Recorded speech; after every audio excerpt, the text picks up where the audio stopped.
두 번 다시는 교회로 되돌아가지 않았습니다. 그리고 오직 앞만 보고 달려왔던 덕분에 그토록 꿈꿔왔던 경제적 자유를 22년 만에 이루게 됩니다. 교회의 역할이 오직 무거운 나의 짐을 내려놓는 위로와 안정만을 위한 곳이어야 할까요? 제게 성공을 명령하시고 말씀해 주셨던 그분께서는 절대 그렇지 않다라고 단호히 말씀하셨습니다. 오히려 이 치열한 삶 속에서 살아남아 너의 행복을 위해 성공을 쟁취하라라고 말씀하셨고, 그때마다 제게 내가 너와 함께 하리라 약속하시며 지쳐있는 제게 내 믿음대로 될지어다라고 항상 말씀해 주셨습니다. 그리고 저는 드디어 이렇게 교회의 실체와 마주할 수 있었습니다. 교회에서 말하는 축복의 방식이 이 냉정한 야생의 바깥 세상에서는 전혀 통하지 않는다는 사실을 22년의 성공을 이루며 저는 똑똑히 봐왔습니다. 33년간 모태신앙으로 배워왔던 말들, 믿음을 가지면 무조건 축복받는다, 믿으면 무조건 잘 된다. 그런데 왜 우리는 교회를 다니면서 삶이 전혀 나아지거나 바뀌지 않는 걸까요? 물론 곧 말씀드릴 2천만 원의 기독값 사건으로 촉발이 되긴 했지만, 목사의 아들로 교회를 떠나 경제적 자유를 잃은 제가 보기에는 우리가 지금 인생에서 매우 중요한, 그리고 절대 놓쳐서는 안 될 엄청난 사실 하나를 놓치고 있었습니다. 혹자는 말하죠. 하나님과 성공을 거래하는 기복신앙은 불경하고 오직 하나님과의 관계와 성숙에만 집중하는 것이 진정한 신앙과 믿음 생활이라고.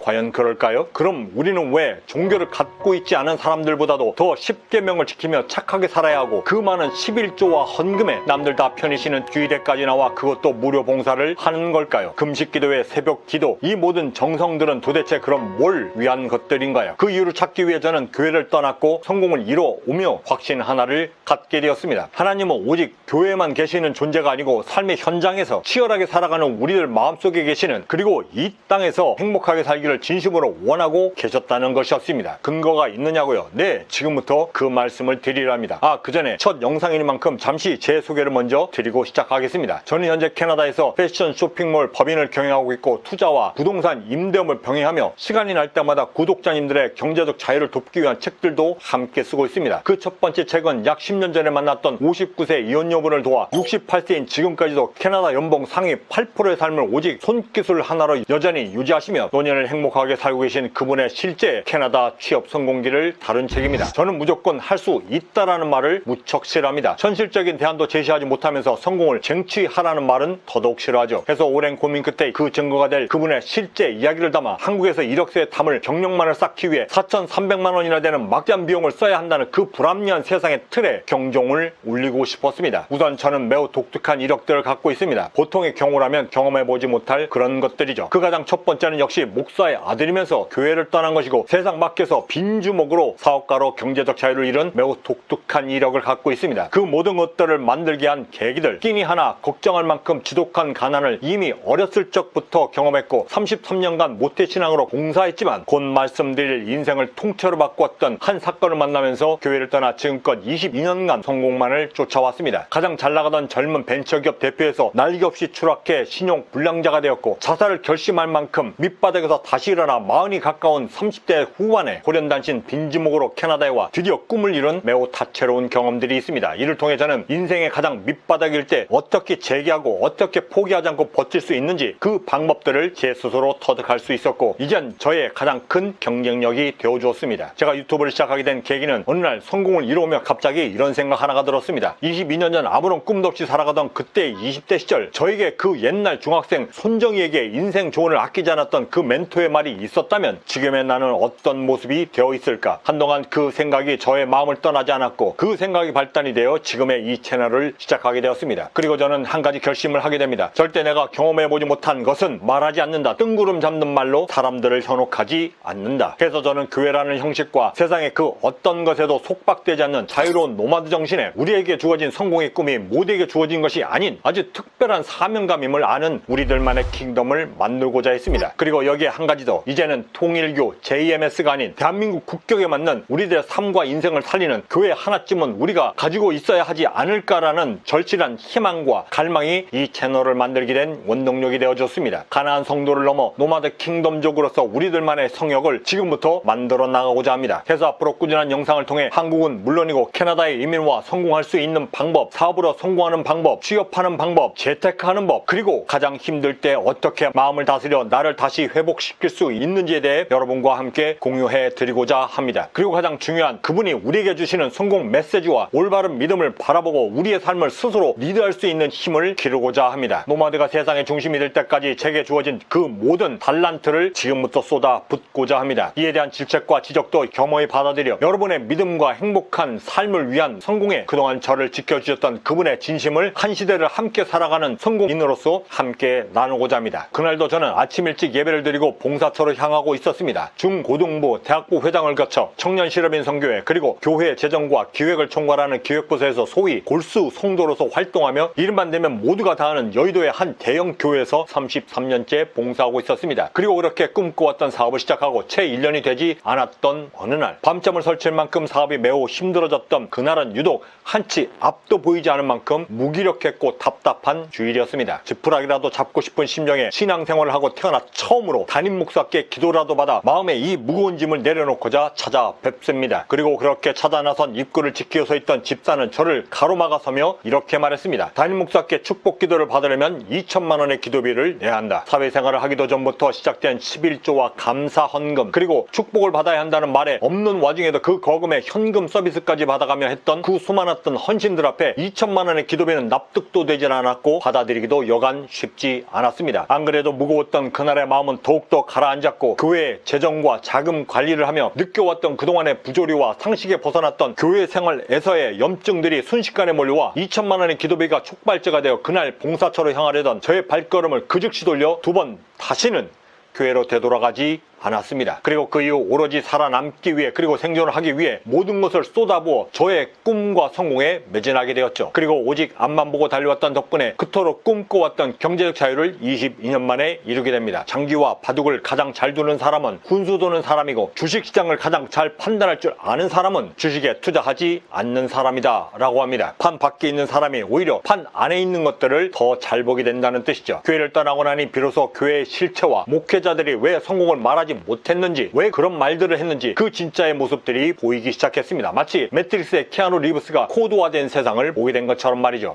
1482년 프랑스 소르본 내에 이런 광고 하나가 붙었습니다. 상자 속에 던져놓은 돈이 짤랑거리고 소리를 내는 순간 구원을 받는다. 연옥 천국과 지옥 사이에 죽은 자들이 하나님의 심판을 위해 반드시 거쳐야만 한다는 그곳 성경에서조차 존재하지 않았던 그 연옥을 만들어 당시 16세기 독일 교회는 그 연옥을 거치지 않고 곧바로 천국으로 직행할 수 있다는 티켓이 있다 말하며 죽기 전에 그 거액의 면죄부를 반드시 사두라 설파하기 시작했습니다. 심지어 가족 원수대로 그 면죄부를 사두라 강제했죠. 더욱이나 당시 카톨릭 수도사 중에 한 사람이었던 요한 테첼은 살아생전에 지은 죄를 고백할 때마다 쓰는 죄 목록표, 고해, 성사표까지 만들어 돈을 받고 팔기 시작했습니다. 그 모든 것들의 시발점이 된 단 한 사람, 알브레이트 대주교. 그는 당시 자신의 친형, 최고의 권력자 요한킴 1세 네스토르의 친동생으로 형의 막대한 권력의 힘으로 대주교에 오른 인물입니다. 그때 그의 나이 고작 23. 그리고 그때 그는 자신의 미달된 자격 조건을 충족시키기 위해 교황청이 요구했던 그 막대한 승인비를 푸고 가문으로부터 대출받아 빚을 지게 되고 대주교에 오르자마자 그 엄청난 빚을 청산하기 위해 교황청과 다시 결탁하여 신도들의 영혼을 사고 파는 면죄부를 만들어 판매하기 시작했습니다. 그때부터 그는 교회를 하나의 비즈니스로 이용하기 시작했던 것이죠. 더 나아가 그는 자신 밑에서 일하고 있던 그 수많았던 설교가와 고해 전담 신부들에게 판매 지침서까지 따로 만들어 통회, 즉 다시는 죄를 짓지 않겠다라고 결심하는 신도들의 그 마음에 돈만 내면 고해성사도 필요 없이 곧바로 마음의 고통과 짐에서 그 즉시 벗어날 수 있다라고 설파하며 막대한 부를 축적해 나가기 시작했습니다. 이런 황당하고 허황된 고해성사를 듣고 있던 마틴 루터는 돈으로 신도들의 구원을 매매하는 작금의 행태들을 꼬집으며 95개 조문을 만들어 비텐베르크 교회문에 걸어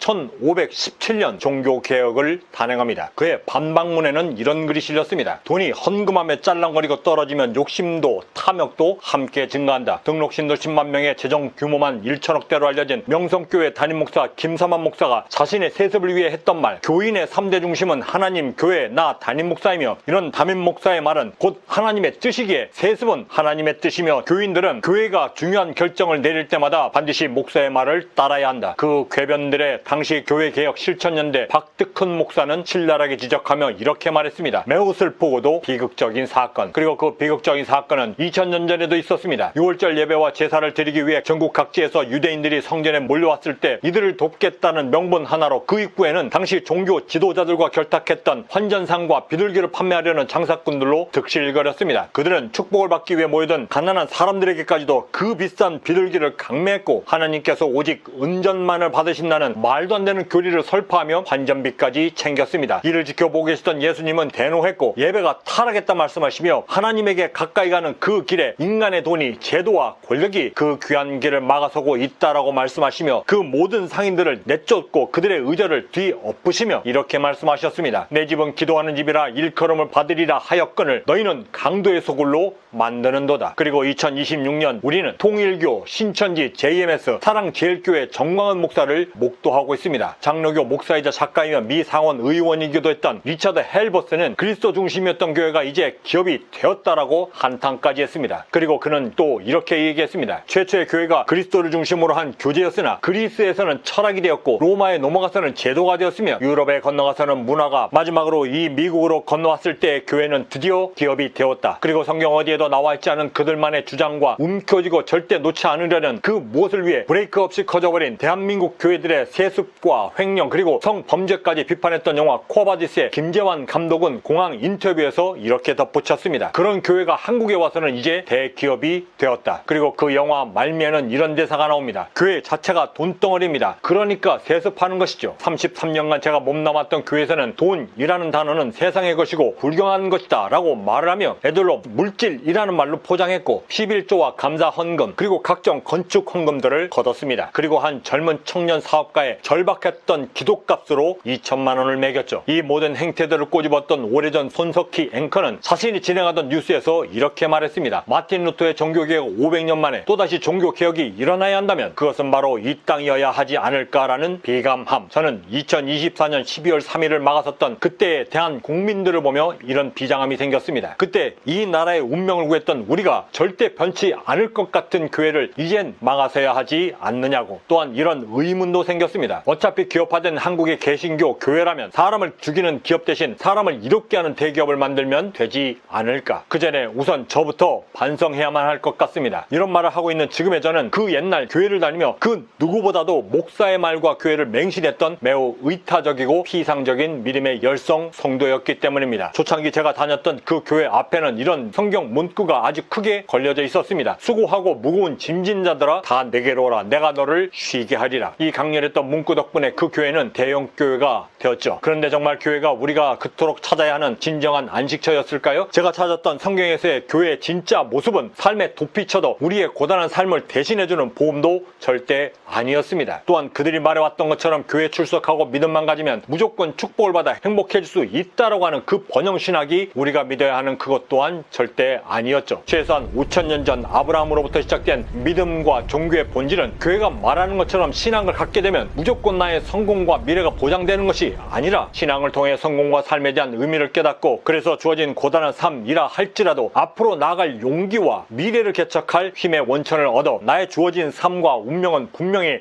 반드시 바뀐다라고 하는 확신에 오늘도 전진하게 만들어주는 바로 그것이었습니다. 그리고 저는 그것을 22년간 스스로 증명해왔죠. 이때 목회자들과 교회는 그저 그 길을 인도해주는 가이드였을 뿐이었습니다. 그럼 하나님의 역할은 도대체 뭘까요? 우리가 꿈과 성공을 위해 나아가려 할 때 오늘 우리가 내리려는 선택을 이끌어주시고 끝까지 나를 믿고 지지해주시는 바로 우리의 멘토이자 아버지셨던 것입니다. 그리고 그때 그분은 이런 말로 저를 항상 이끌어주셨습니다. 가라, 내 믿음대로 될지어다. 저는 그 말씀에 신물자로 날개 없이 추락했던 그 아득했던 곳에서 다시 일어나 결국 저의 꿈을 이루어냈습니다. 모두가 공감하는 유일한 단 한 가지, 하나님은 당신의 자식인 우리가 이 세상을 살면서 무기력하고 가난하게 살기를 절대 원치 않으신다는 점, 그리고 그분이 계신 곳은 거대한 교회의 화려한 조명과 신금을 울리는 웅장한 파이프 오르간 연주 안에 계시는 것이 절대 아니라 세상 밖 삶의 현장에서 진심으로 정직하게 꿈을 이루려는 노력하는 우리들의 마음, 그곳을 직접 성전이라 부르셨고 그곳에 지금 이 순간도 함께 거하고 계시는 것입니다. 즉 그분을 믿고 삶을 개척하려는 우리의 마음이 바로 하나님을 모시는 교회였던 것이었습니다. 그리고 월요일부터 토요일까지 꿈을 이루려는 그 분투하는 노력을 세상에서 가장 거룩한 예배다라고 직접 이렇게 말씀하셨습니다.